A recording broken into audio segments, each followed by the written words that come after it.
Hello दोस्तों, कैसे हो आप सभी लोग। आशा करता हूँ आप लोग स्वस्थ मस्त एवं जबरदस्त होंगे। इसी के साथ ही दोस्तों आप सभी का आपके यूट्यूब चैनल मीन पॉइंट 2.0 में स्वागत है। तो चलिए दोस्तों, आज हम जीके का एक महत्वपूर्ण टॉपिक नदियों से संबंधित सुपर 30 क्वेश्चन करेंगे, जो किसी भी प्रतियोगी परीक्षा की दृष्टि से अति महत्वपूर्ण है। तो दोस्तों वीडियो को पूरा देखिएगा, बिल्कुल भी स्किप मत कीजिएगा। इसी के साथ ही दोस्तों वीडियो को लाइक जरूर कीजिएगा। अगर आप हमारे चैनल पर नए हैं तो प्लीज़ चैनल को सब्सक्राइब कीजिएगा। तो चलिए दोस्तों, बिना समय गवाए वीडियो शुरू करते हैं। भारत में प्रवाहित होने वाली सबसे बड़ी नदी कौन सी है? तो इसका आंसर है ऑप्शन नंबर डी, गंगा।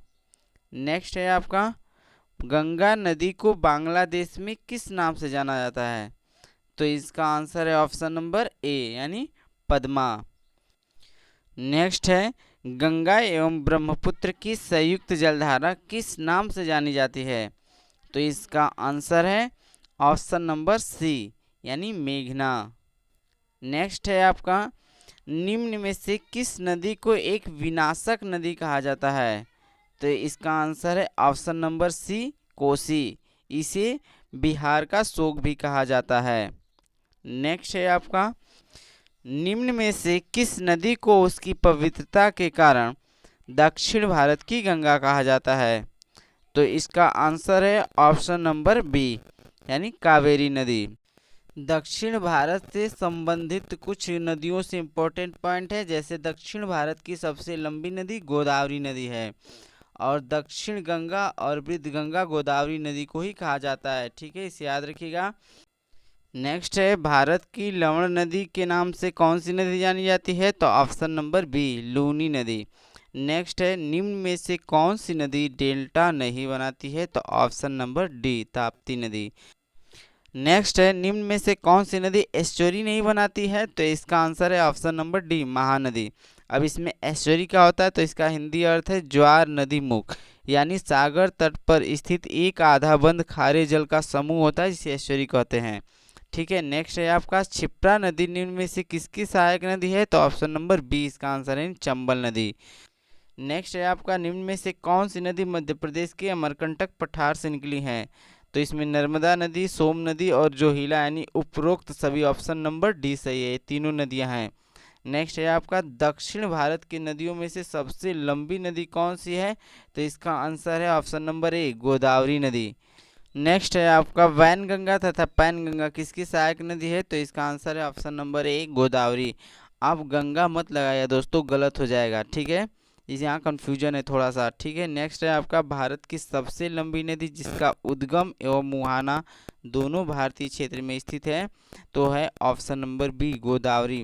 बाकी गंगा जो है दोस्तों वो नेपाल में जाके भी बहती है, यानी दूसरे देशों में बहती है, पर गोदावरी सिर्फ अपने भारत में ही बहती है। ठीक है, नेक्स्ट है आपका, कावेरी जल विवाद किन दो राज्यों के बीच है? ठीक है दोस्तों, तो इसका ऑप्शन नंबर डी आंसर है। ठीक है, कर्नाटक एवं तमिलनाडु के बीच यह कावेरी जल विवाद है। नेक्स्ट है आपका, विश्व का बृहत्तम डेल्टा निर्मित होता है किन नदियों द्वारा? तो ऑप्शन नंबर ए है, गंगा एवं ब्रह्मपुत्र द्वारा। याद रखिएगा दोस्तों।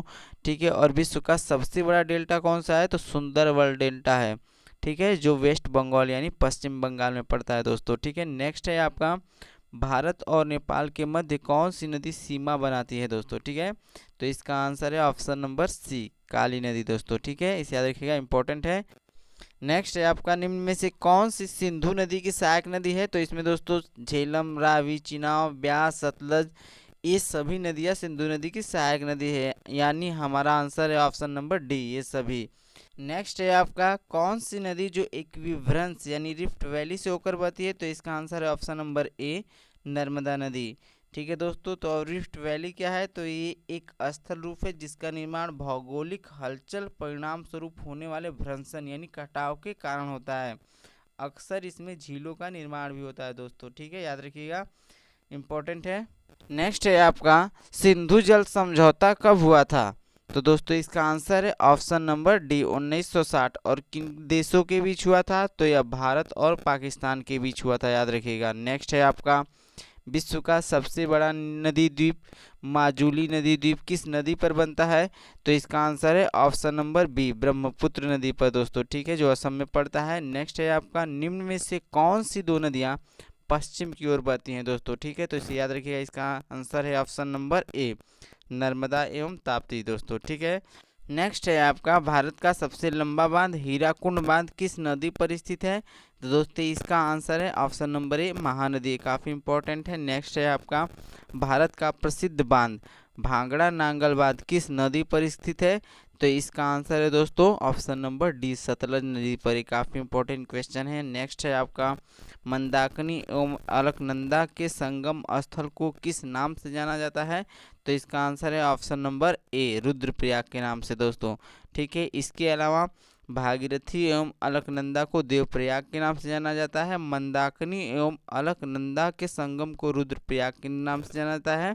और इसमें है पिंडर एवं अलकनंदा के संगम को कर्णप्रयाग से जाना जाता है दोस्तों। ठीक है, इस चीज़ को याद रखिएगा। नेक्स्ट है आपका निम्न में से कौन सी नदी तिब्बत में नेपाल चीन सीमा से निकलती है और हाजीपुर बिहार के पास से गंगा में शामिल हो जाती है दोस्तों। ठीक है, तो इसका आंसर है ऑप्शन नंबर सी गंडक नदी दोस्तों। ठीक है, नेक्स्ट है आपका गोविंद बल्लभ पंत सागर किस नदी पर स्थित है? तो इसका आंसर है ऑप्शन नंबर सी रिहंद। ठीक है दोस्तों, इसी चीज़ को याद रखिएगा। नेक्स्ट है आपका भारत का सबसे ऊंचा बांध टिहरी बांध किस नदी पर स्थित है? तो इसका आंसर है दोस्तों ऑप्शन नंबर ए भागीरथ नदी पर दोस्तों। ठीक है, यह उत्तराखंड में टिहरी जिले में पड़ता है और इसी के नाम पे पड़ा है। नेक्स्ट है आपका निम्न में से कौन सा शहर गंगा नदी के तट पर स्थित नहीं है? काफ़ी इंपॉर्टेंट है दोस्तों, तो इसका आंसर है ऑप्शन नंबर डी यानी दिल्ली। ठीक है दोस्तों, क्योंकि दिल्ली यमुना नदी के किनारे बसा है। नेक्स्ट है आपका जम्मू कश्मीर की राजधानी श्रीनगर किस नदी के तट पर स्थित है? तो इसका आंसर है ऑप्शन नंबर डी झेलम नदी पे दोस्तों। ठीक है, इसे याद रखिएगा। नेक्स्ट है आपका पंजाब के निर्माण में सबसे महत्वपूर्ण नदी कौन सी है? तो इसका आंसर है ऑप्शन नंबर ए सिंधु नदी दोस्तों। ठीक है, ये काफ़ी इंपॉर्टेंट क्वेश्चन है, इसे जरूर याद रखिएगा।